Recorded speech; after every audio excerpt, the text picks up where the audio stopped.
Many right-wing grifters protest over immigration along the lines of, "Why come here and ruin it? Just go fix your damn country." which is one of the dumbest things you can hear someone spout. It's like saying, if you're homeless, just buy a house.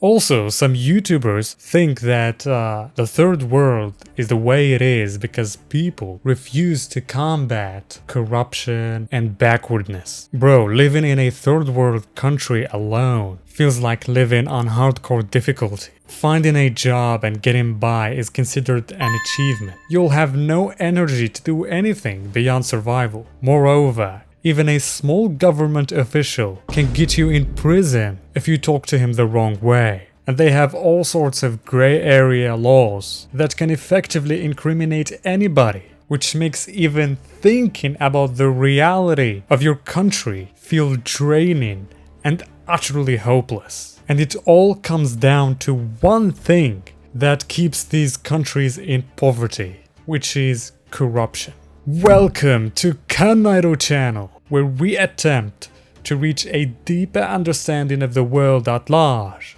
while still having fun. If that interests you, you are welcomed, my dear viewer. Corruption. People often underestimate the role that corruption plays in destroying a country's future. Corruption can be defined as the abuse of entrusted power for private gain. So when someone is appointed for a government post in order to provide a particular service that is intended to be of benefit to the people, he is given certain tools and authorities in order to provide such service. Rather than using these tools and authorities for the goals intended, the person abuses it for his own private benefit at the expense of the public good of the people. It's like giving a friend a diamond sword for him to protect himself from mobs, but instead he uses it to kill you because he gets a kick out of it for some reason. And corruption, just like Cell from Dragon Ball Z, can take many forms, such as first, public servants demanding money or benefits in exchange of service that is free on paper. This exists in many third world countries, which makes people's basic rights sound exhausting.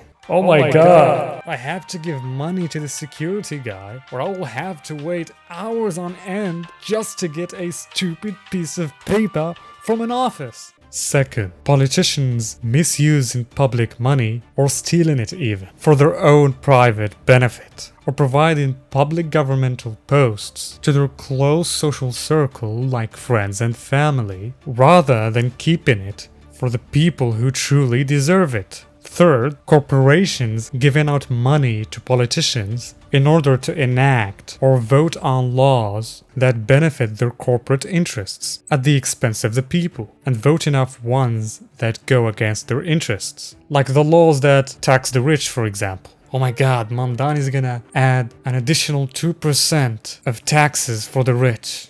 Yeah, I've heard enough. Get every single media outlet to demonize the guy. Corruption occurs anywhere and everywhere, and it's like a cockroach. If you see one, there are probably 50 more behind the walls. Corruption causes government agencies and institutions to work inefficiently. For instance, in Nigeria, fake medicine drugs and diluted medicine replaced a huge portion of Nigerian hospitals and pharmacies' drugs. For years, manufacturers and distributors sold fake antibiotics, expired drugs with fake dates, pills with little to no active ingredients, and diluted vaccines. It became a huge crisis in the early 2000s and was exposed thanks to Dora Akunyili, who was a Nigerian pharmacist, academic, and Director General of the National Agency for Food and Drug Administration and Control. She fought this type of corruption heavily by launching nationwide enforcement raids and introducing advanced drug testing and verification technologies, which significantly reduced this prevalence of counterfeit drugs and fake antibiotics in Nigeria.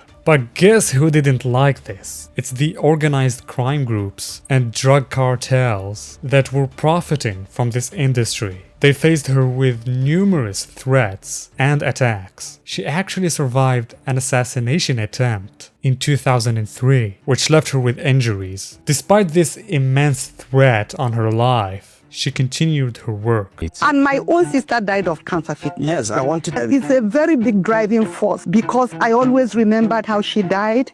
She died from counterfeit insulin. And became a symbol of courage, integrity, and sacrifice. They made a statue of her in Agulu City in Nigeria because she became such a positive symbol for combating corruption. Corruption spreads really fast and grows rapidly because it gives an unfair advantage to people. It works like a Minecraft glitch. When people discover it, they abuse the shit out of it to the point that Mojang goes running trying to patch it before it ruins the gameplay experience.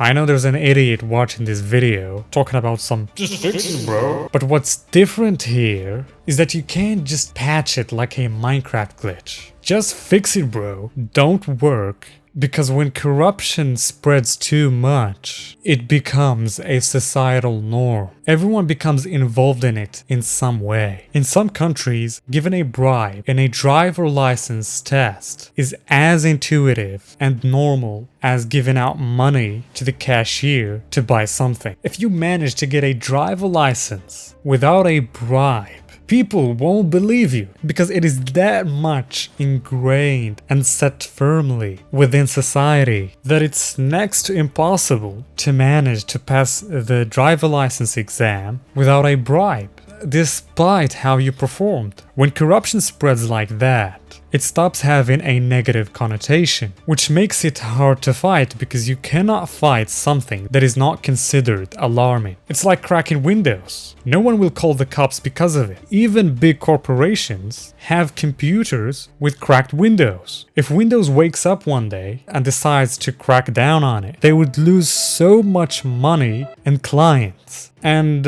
when corruption isn't punished, it spreads too quickly. It's like GTA cheat codes. Everyone have used them someday because you're not punished for using GTA cheats. Secondly, this is the most important one, which is that corrupt systems punish whistleblowers and reformers. Just like we saw with the case of Professor Dora Akunyili, who survived an assassination attempt on her life from organized crime groups only because she made reforms to combat fake and counterfeit drugs. Whistleblowers can get threatened, lose privileges, get cancelled, lose their career, get attacked from the mainstream media, or even get assassinated. It is not a joke. The system becomes a self-sabotaging machine because the system holders benefit themselves from this corruption, and it gets to the point where even the common people feel that they benefit from it somehow, which sends us to the next point. Thirdly, people stop trusting institutions, which causes them to start thinking selfishly too, saying stuff like, well, everyone is stealing and living good. Why should I be the good guy that suffers? Or, I can't get anything done if I don't bribe. Or, I can't change anything anyways, might as well play the game. And this lack of trust in institutions is based on truth, which makes it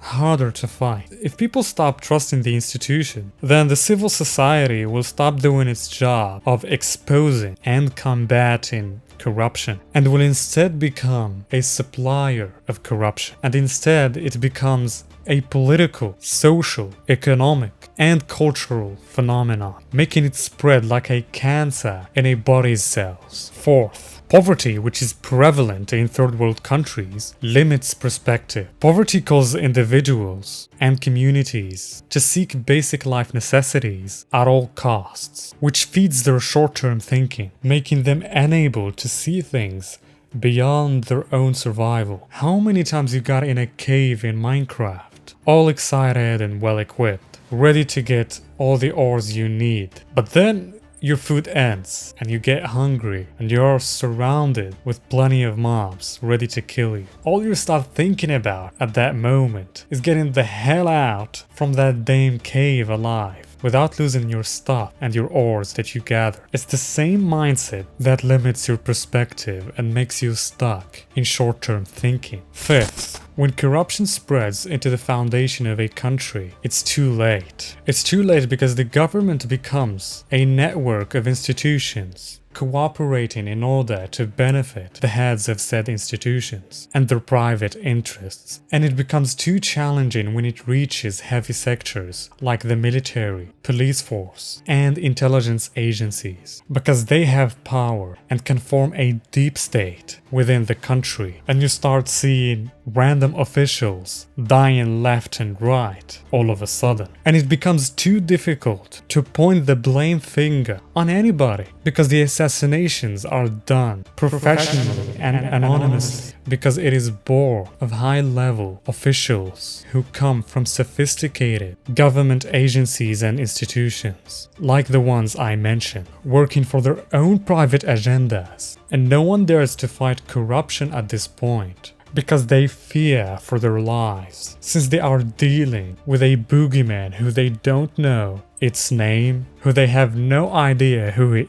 is and how he plans. Since corruption benefits the rich, what the rich does is invest in countries that are full of corruption, making them get away with a lot, since they can just pay everybody that gets in their way. On top of that, the minimum wage is much lower, which makes them invest more because they get to make more money with less costs. This might sound good, but what it does is that it keeps those countries afraid of raising the minimum wage because it would scare off investors. And if it does, it would hurt the economy. So they stay stuck. And because the huge foreign investors benefit from corruption, they enforce corruption in said country, and the country becomes engulfed with foreign lobbies that influence their politics. Proxy wars. When a country experiences any form of instability or deterrence, from violent resistance to nationwide protests, it becomes a competition arena for foreign powers. Each global power supplies a militia or army with arms, money, and training in order to compete about who gets to keep the country for themselves, or who gets to secure their own interest in the region. By then, the country becomes a shithole that is so complicated to resolve, and it stays that way for years until the nation crumbles completely, and see then if it's gonna bring itself up again or not. Foreign reliance. Third world countries often rely on foreign countries for resources or funding, which first world countries happily provide for them because it makes them have leverage over those countries. This leverage is used to pressure said country to align with them in both their foreign and domestic policies in a way that benefits them but deteriorates those third world countries. If a third world country decides one day to stop being a puppet state, the first world will be like, "Bad dog, you no money, no energy, no food anymore, bad dog, bad dog." And those countries have to become good dogs again and throw away their self-autonomy. And a country with no autonomy is a country with no future. You understand now why you can't just fix your country, bro? If your beautiful ass is watching this video and thinking to yourself, "Man, this guy is creative, but bro, his quality is so crap. If only he had a better camera and setup, his videos would be top notch." Well, you can do something about it. If you enjoyed this video and you want to support me, you can leave me a tip in the Ko-Fi link in the description below or in the first pinned comment. You can choose to either tip me one time or monthly. The choice is yours, and your support will be very much appreciated. Thank you for watching. Please subscribe. Bye.